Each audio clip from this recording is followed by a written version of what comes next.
ఎందరో హేమీ లాంటి నటులున్న తెలుగు చిత్ర పరిశ్రమలోకి శివశంకర వరప్రసాద్ అంటే మన చిరంజీవి నటనపై ఎంతో ఆసక్తితో ఇండస్ట్రీలోకి వచ్చారు. పట్టుదల నమ్మకంతో ముందుకు వెళ్లారు. అదే రంగంలో రాణిస్తారనే బలమైన నమ్మకంతో ఉండేవారు. ఎన్నో ప్రయత్నాల తర్వాత ఫస్ట్ టైం పునాది రాళ్ళు అనే సినిమాలో నటించారు. దాని తర్వాత నటించిన ప్రాణం ఖరీదు మూవీ ఫస్ట్ రిలీజ్ అయి ప్రేక్షకులకు పరిచయం అయ్యారు. వచ్చిన అవకాశాలు సద్వినియోగం చేసుకుంటూ హీరోగా నిలదొక్కునే ప్రయత్నం చేశారు. ఆయన్ను ఇతర హీరోల చిత్రాల్లో చిన్న పాత్రలు పోషించమని కొందరు డిమాండ్ చేసేవారట.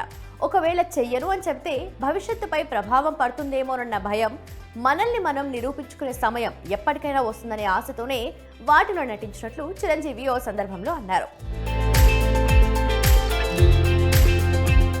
ఇండస్ట్రీలోకి వెళ్లక ముందు చిరంజీవి హరిప్రసాద్ సుధాకర్లతో కలిసి మద్రాసులో ఉండేవారు. పూర్ణ పిక్చర్స్ సంస్థ మేనేజర్ తాము పంపిణీ చేసే సినిమాల ప్రివ్యూలు చూసి వాటి రివ్యూలు ఇవ్వమని వారికి చెప్పేవారు. అలా ఓ హోదాలో ఓ సినిమా చూడడానికి వెళ్లిన వారు ముందు వరుసలో కూర్చున్నారు. ఇంతలో ఆ సినిమాలో హీరోగా నటించిన వ్యక్తికి చెందిన డ్రైవర్, మేకప్ మ్యాన్లు రావడంతో చిరంజీవి హరిప్రసాద్ సుధాకర్లను లేపి వారిని కూర్చోబెట్టారట. చేసేదేమీ లేక చిరు అండ్ కో నిల్చుని సినిమా చూశారు. సినిమా ఎలా ఉంది అని ఆ సంస్థ అధినేత భార్య అడగ, ఆంటీ మీ అతిథులుగా మేము అక్కడికి వెళ్ళాం, కానీ ఆ హీరో మమ్మల్ని డోర్ దగ్గర నిలబెట్టాడు. తిరిగి వచ్చేస్తే మీకు చెడ్డ పేరు వస్తుందని భరించాం. చూడండి ఆంటీ, ఈ ఇండస్ట్రీకి నంబర్ 1 హీరోని కాకపోతే నన్ను అడగండి అని ఆవేశంతో అన్నారట. ఆత్మవిశ్వాసానికి మించింది మరొకటి లేదని ఈ పరిణామం స్పష్టం చేస్తుంది. డాన్స్ అంటే చిరు అని చాలా మంది అంటుంటారు. అంత గ్రేట్ డాన్సర్ అవ్వడానికి ఓ ఇంట్రెస్టింగ్ స్టోరీ ఉంది. స్టార్టింగ్ డేస్ లో చిరంజీవి ఒక మూవీలో సాంగ్ కంప్లీట్ చేసుకుని బయటకు వచ్చి వెంకన్న అనే మేనేజర్ను కలుసుకున్నారు. ఎలా ఉంది నా పర్ఫార్మెన్స్ అని అడగ, అందులో ఏముంది, నీ వెనక డాన్సర్లు ఏం చేశారో అదే నువ్వు చేశావు, నీ ప్రత్యేకత చూపించాలి కదా అని ఆ మేనేజర్ అభిప్రాయం వ్యక్తం చేశారు. అప్పటి నుంచి కొరియోగ్రాఫర్లు చెప్పిన దానికి అదనంగా డాన్స్ చేస్తూ ప్రేక్షకుల్ని ఉర్రూతలూగించారు చిరు.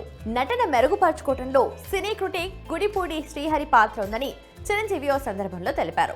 ఓ సినిమాకి సంబంధించిన రివ్యూలో నటనలో వేగం ఉండాలి కానీ మాటలో కాదు అని శ్రీహరి ఇచ్చిన సమీక్ష తనలో మార్పు తీసుకొచ్చిందన్నారు. సద్విమర్శలను స్వీకరించి ఎక్కడ తప్పు చేస్తున్నామో తెలుసుకుని వాటిని సరిదిద్దుకుంటే గొప్పవాళ్ళు అవుతారు, కాదు చిరంజీవి అవుతారు అన్నదానికి ఇదొక పర్ఫెక్ట్ ఎగ్జాంపుల్. చిరంజీవి కెరియర్ ని ఖైదీకి ముందు, ఖైదీకి తర్వాత అని ప్రస్తావించాల్సిందే. 1983లో వచ్చిన ఈ మూవీ క్రియేట్ చేసిన రికార్డ్ అలాంటిది. మరి చిరంజీవికి మాస్ ఇమేజ్ స్టార్డమ్ ని తెచ్చిపెట్టింది. తనదైన శైలి, డాన్స్, డైలాగ్స్ తో అలరించే ఆయన పాలిటిక్స్ లోకి వెళ్లి నటనకు దూరం అవటం అభిమానులు, ఆడియన్స్ ను కాస్త బాధపెట్టింది. ఖైదీ నంబర్ 150తో రీఎంట్రీ ఇచ్చిన చిరు ప్రేక్షకుల్లో మళ్ళీ అదే హుషారు తీసుకొచ్చారు. వరుస సినిమాలు చేస్తూ యంగ్ హీరోలకు పోటీనిస్తున్నారు, ఇంకా ఇన్స్పైర్ చేస్తూనే ఉన్నారు. ఇప్పటి వరకు 155 చిత్రాల్లో నటించిన చిరు నంది, ఫిల్మ్ఫేర్ వంటి ఎన్నో పురస్కారాలు అందుకున్నారు. రొటీన్ కు భిన్నమైన సినిమాలు చేయటం చిరు స్టైల్. ఆయన స్వయం కృషి సినిమాకు నంది పురస్కారం వచ్చింది. International film festival of India, Asian Pacific film ఫెస్టివల్లో ఈ సినిమా ప్రదర్శితమవటం విశేషం. రష్యన్ లో డబ్ అయిన ఈ చిత్రాన్ని మాస్కో ఇంటర్నేషనల్ ఫిల్మ్ ఫెస్టివల్లో ప్రదర్శించారు. తిరుగులేని మనిషి, ఇంట్లో రామయ్య, వీధిలో కృష్ణయ్య, మా ఇంటి ప్రేమాయణం, అడవి దొంగ, మగధీరుడు, ఘరానా మొగుడు, చెడ్డబ్బాయి, Jagadeka Veerudu, Athiloka Sundari, gang leader, big boss, అన్నయ్య, మంజునాథ, మాస్టర్, బావగారు బావున్నారా, ఠాగూర్, శంకర్ దాదా ఎంబీబీఎస్ ఎట్సెట్రా ఇలా 150కి పైగా సినిమాలున్నాయి.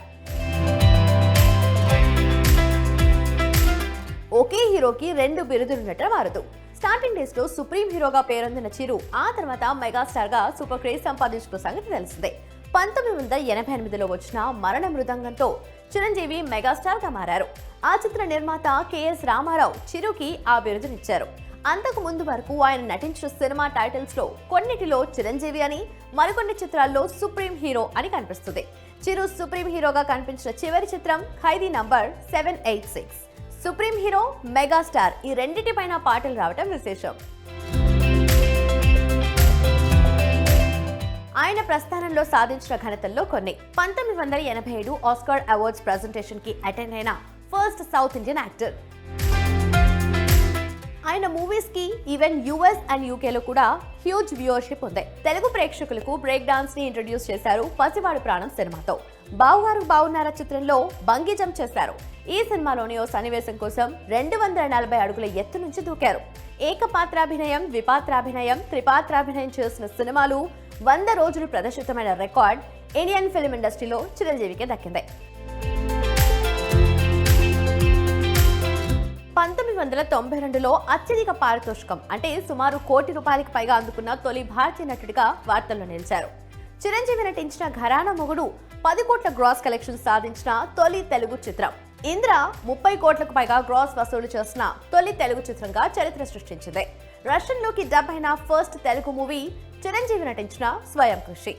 1980, 1983 ఏడాదుల్లో చిరంజీవి నటించిన 14 చిత్రాలు విడుదలయ్యాయి. 1999, 2000 ఆర్థిక సంవత్సరంలో అత్యధిక పన్ను చెల్లించిన వ్యక్తిగా చిరంజీవి సమ్మాన్ అనే అవార్డు పొందారు.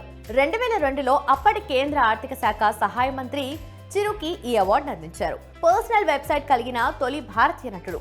బ్లడ్ అందక చాలా మంది చనిపోతున్నారు అని చదివిన ఒక ఆర్టికల్ వల్ల చిరంజీవి బ్లడ్ బ్యాంక్ స్టార్ట్ చేశారు. 1998లో Chiranjeevi former union minister of state for tourism with independent charge. Next Vishwambhara అనే మూవీతో మనను పలకరించడానికి చిరు వస్తున్నారు. Let's all wait.